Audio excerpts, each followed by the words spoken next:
अस्सलाम वालेकुम नाज़रीन, मैं हूं वीना और आप देख रहे हैं प्रोग्राम बिला तकल्लुफ़। नाज़रीन, पाकिस्तान डेमोक्रेटिक मूवमेंट मुतहरिक एक बार फिर दिखाई दी।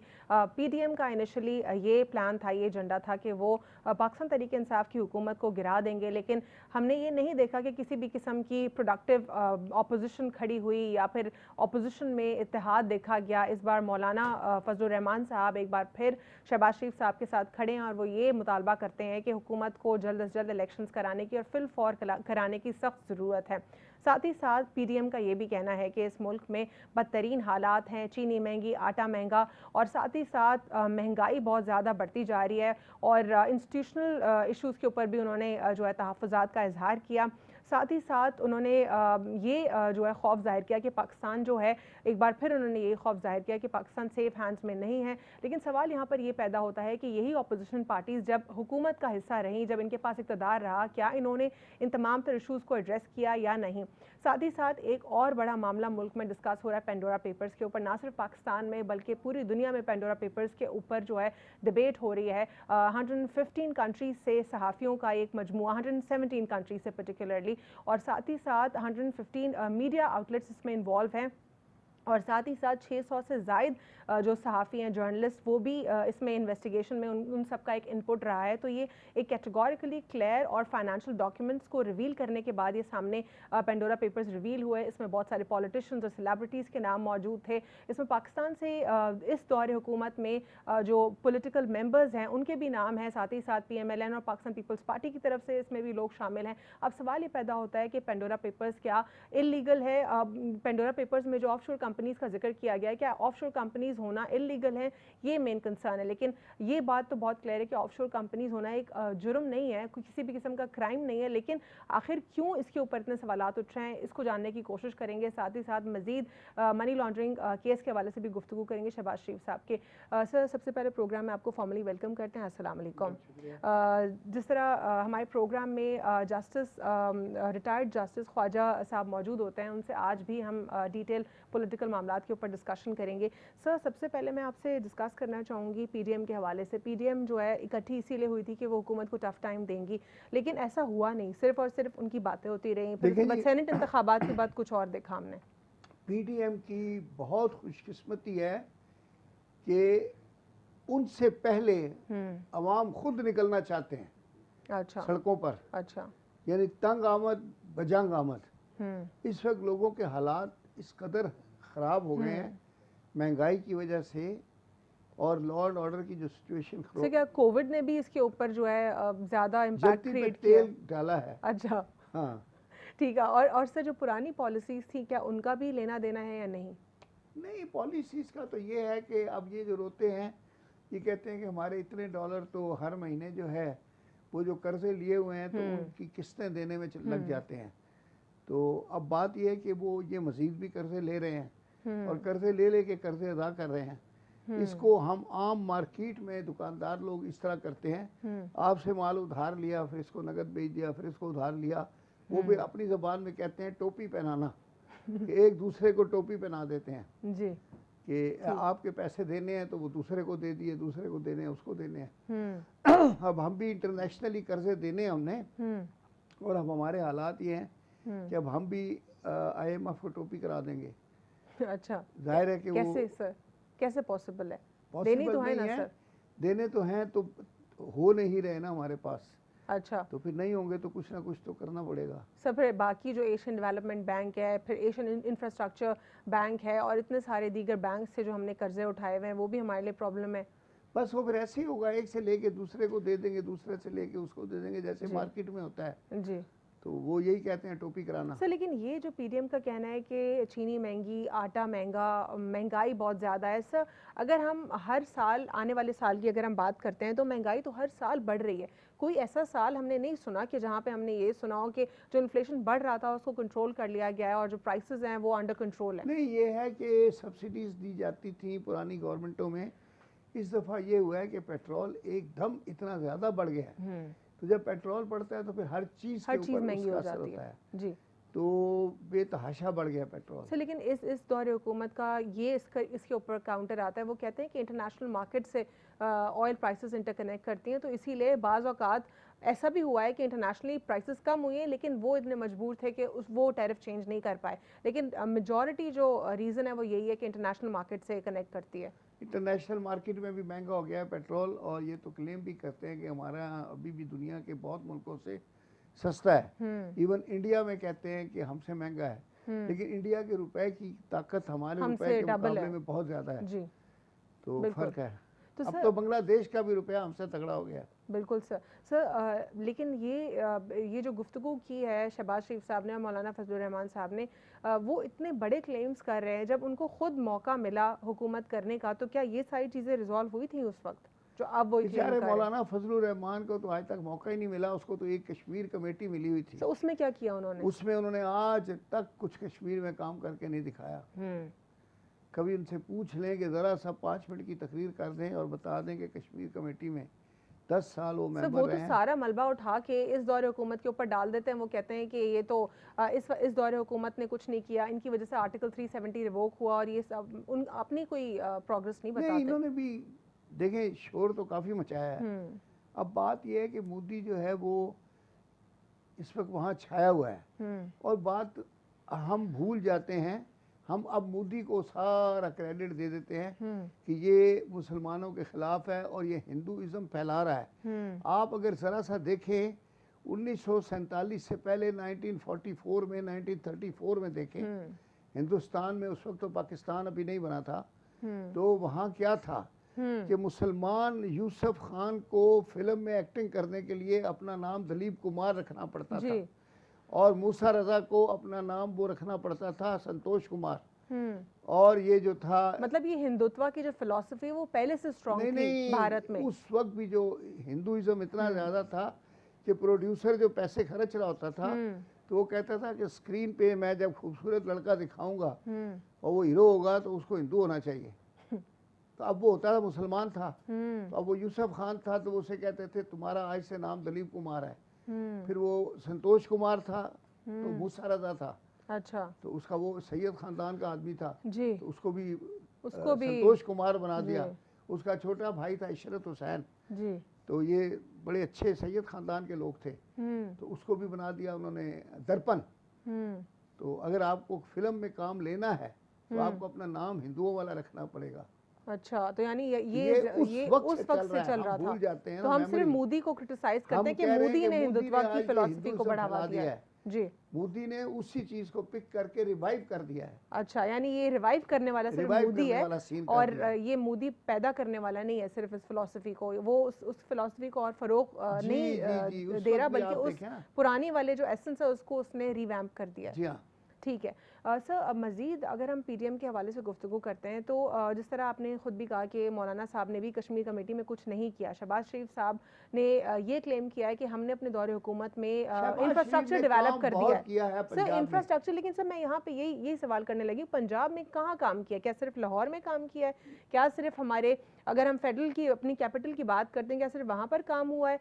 फिर कहाँ काम हुआ? इंटीरियर पंजाब तो वैसा ही है सर। नहीं, लाहौर जो ये आपको नहीं पता, ये 1960 में देख लें, 64 65 की जब वॉर हुई है जी, तो ये टांगों का शहर होता था जी, गली गली में तांगे होते थे। आप दाता दरबार के पास 4 आने सवारी वो तांगे वाले छांटा ऐसे ऊपर करके और आवाजें लगाते थे, जल्दी आओ जल्दी आओ, अच्छा, बैठो बैठो बैठो।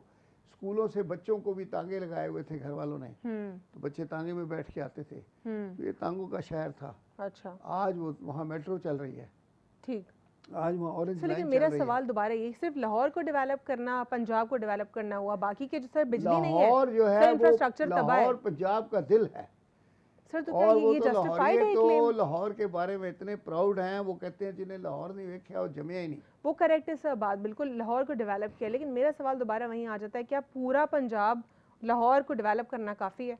क्या पूरे पंजाब पे काम हुआ है? लाहौर पूरे पंजाब का कैपिटल है जी, और वहाँ आप ये देखें कि ये जब से मोटरवे बन गई है तो फासले सिमट गए हैं, और फैसलाबाद, सरगोदा के पास बिजली नहीं है सर, ये कौन सा डेवलप्ड है? एयरफोर्स का शहर है सर, लेकिन सरगोदा के पास जो छोटे गांव हैं, मैं उनकी बात कर रही हूँ, वहाँ पे सर वो खुद ही उनको अपने एनर्जी के ऊपर काम करना पड़ रहा है, लोगों को प्राइवेटली। सर वहाँ पे इंफ्रास्ट्रक्चर जो है वो तो कोई ऐसा नहीं है जिस पे हम क्लेम कर सके कि उन्होंने इतना काम किया। वो तो पाकिस्तान में पूरे मुल्क में प्राइवेटली करना पड़ता है। आप कराची में देखें